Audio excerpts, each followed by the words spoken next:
Hello everyone. This one is the second part to implicit differentiation. I'm just going to have a quick recap of implicit and explicit functions and the guidelines, and then we'll do some more examples. Now remember, we said that if we have an implicit function is basically like y equals, say, f of x, where f of x is nicely, it's a function of x. So where, in other words, you can have y on its own, side, on its left-hand side of the equal sign. So for example, if I say y equals 3 root x minus x plus, say, 3. So this means simply we can have y on its own and everything else is pushed on the right-hand side of the equal sign. So this is a clear-cut example of an explicit form. But implicit forms are examples where you cannot write y in terms of x on its own. For example, here, x squared plus y squared plus 3xy equals 16x. It's not easy to write y totally on its own with the power 1 and the coefficient 1, and you have no issues here. So those are kind of functions which are implicit functions. And simplest way to remember is that if you have expressions like, say, x with the y square, or if you have square root of y minus xy, those kind of functions are not easy to basically say equals 5x. Now these kind of functions are not easily, y can be pulled apart. So those kind of scenarios, also you can have, say, sine of y minus 2x equals, say, 4y. Now, I can't put a y apart from here, unless I have inverse functions. But even if I do, what about this little y? So these implicit functions, guys, requires a very specific kind of differentials. And the steps, I'm going to talk about those steps here. Okay, before the steps, so remember, if you have a function, how do you find this one? So differential of x cubed, if you notice that the variable in the denominator and the variable which of the function are agreeing, that means simple power rule. Whereas if you're having a differential of a function where the denominator variable is different than the one of the function, then you are basically going to apply the chain rule, and that's where the implicit differentiation comes into play. Okay, so as I said earlier, is the guidelines for implicit differentiation.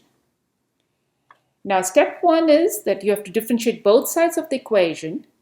Then step 2, collect all the terms on the left side of the equation of dy by dx and every other term on the right side of the equation.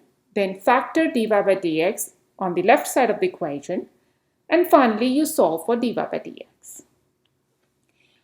In the first part of this video on implicit differentiation, I have done a lot of examples. So like you can see this example 1, then another example 2, 3, and then another one. So now I am going to pick up a specific kind of an example and then go over that. So here's the question says, find the slope of the tangent line to the graph of this function at a point 3 and 1. Now remember, what is the meaning of a slope of a tangent line? It simply means the slope of a tangent line is dy by dx. Okay, so you want to find the slope of the tangent line at a point. What kind of a function do we have? Notice this is an implicit function. So in an implicit function, we have to do implicit differentiation. And this also function is a very special function. It's a function which is called, this is the graph of Lemniscate. If I'm pronouncing it correctly, it's written here for you guys. Okay, so our focus is on solving it. Okay, so first thing what we're going to do is we're going to differentiate both sides of this equation with respect to x. So we're going to have the differential of 3x squared plus y squared the whole square times differential of 100xy. Now clearly 3 is a constant and 100 is a constant on the right side. 3 is the constant on the left side of the equal sign. We can basically pull these apart. Now you have a differential of x squared plus y squared the whole square and a differential of xy. Now on the right hand side, we are going to have the product rule. And on the left hand side, remember, it's a general power rule,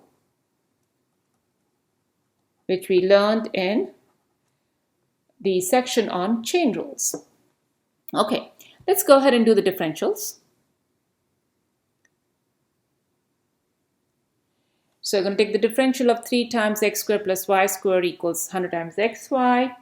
So here, the general power rule, you will take the 2 out, and x squared plus y squared, then 2 minus 1 is a 1, and the differential of the inside function. Remember, this one is the u and u to the power square, if you can think of that way.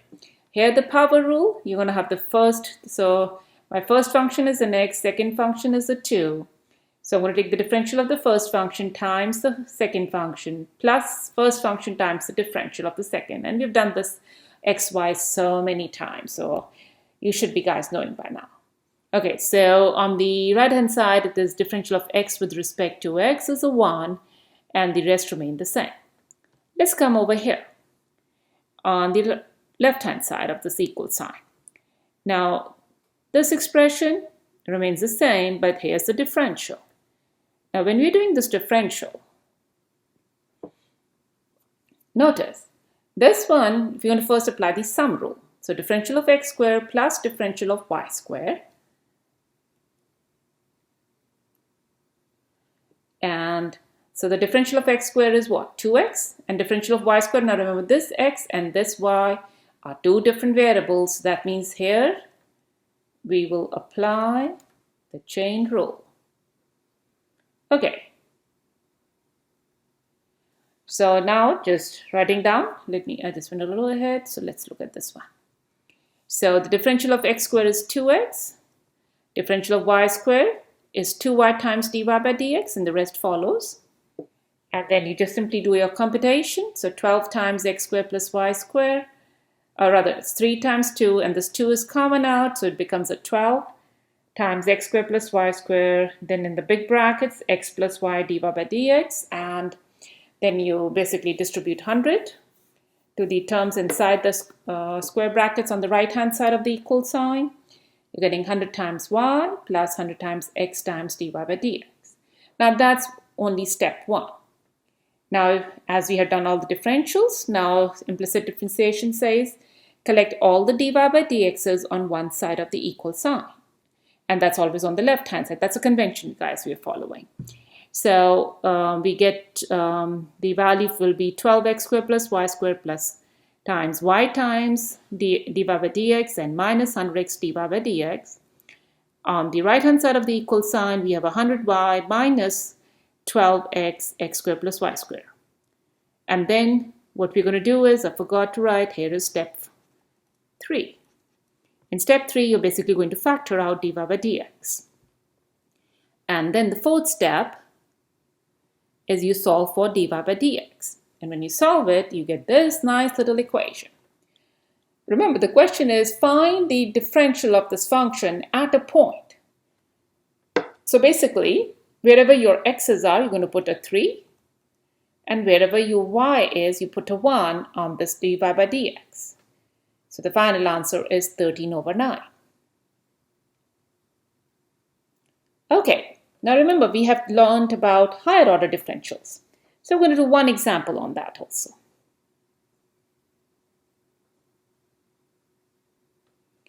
So you're going to find the second derivative for the function x squared plus y squared equals 4. Now before we find the second derivative, remember we have to find the first derivative. And this being an implicit function, we have to do implicit differentials. So step 1, you differentiate both sides of the equation with respect to x. Now differential of a constant, which is a 4, is a 0. And then you do apply the differential of x squared plus differential of y squared. Now remember x and y variables are different, so you will do chain rule here. And differential of x squared is what? 2x plus 2y times dy by dx. And then after this is basically solving for dy by dx. You can go straight to step, 4. Sometimes you can skip steps once after you have done a lot of practice. You can see, okay, you can skip steps. But the first step, guys, is not possible to be skipped. That has to be done, okay?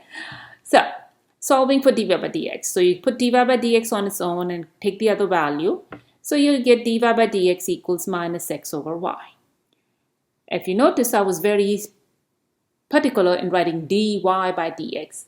I was not using a short form of it. But after a certain lot of practice, you can do short forms. But always remember that you're doing implicit differentiation if you have an implicit function. So dy by dx can also be written as y prime equals minus x over y. Now remember, the problem is saying find the second derivative. So we have only found the first derivative. So let's do the second derivative.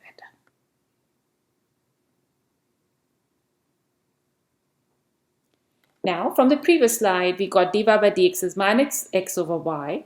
So once again, we do the whole steps.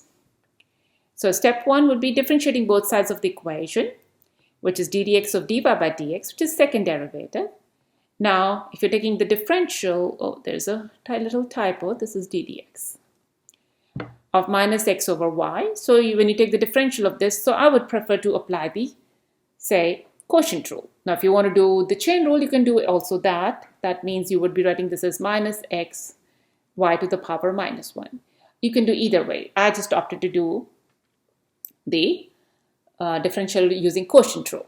So minus goes out. So this can be the same as minus ddx of x over y.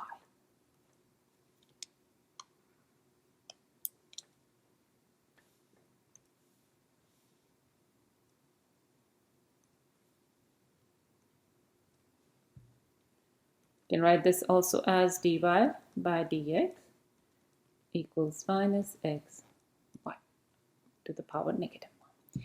As I said, I'm choosing the, x over y. So then you take the differential, which is the derivative of the numerator times the denominator value minus x times the derivative of the denominator over y squared.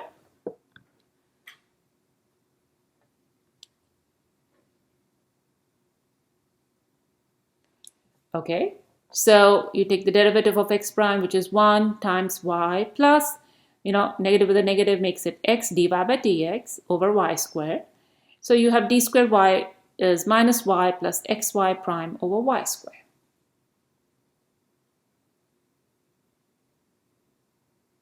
Okay, now, you can write this as dy by dx or y prime, it's up to you. Now, the thing is, we know what is y prime. When we did the first differential, we found that y prime was minus x over y.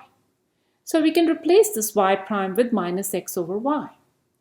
Now when we do that, what are we getting? We're getting minus here. That's to the whole function. Y minus comes out x squared over y squared. Now, after this is simple algebra. So notice in the numerator, y can be made common. And you will have y squared minus x squared over the whole y squared. Now this y comes down and that becomes y cubed. So this is what the equation is with a negative here. So you have y squared minus x squared over y cubed. Now remember, this one is, if you remember the problem here, the problem was x squared plus y squared equals 4.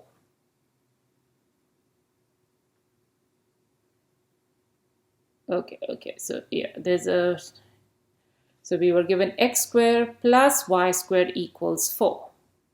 So this is not right. All right. So let's get this one. So minus y squared minus x squared over y cubed. Okay. So the next thing, guys, we do is we practice. So we find the second derivative using implicit differentiation for these two problems.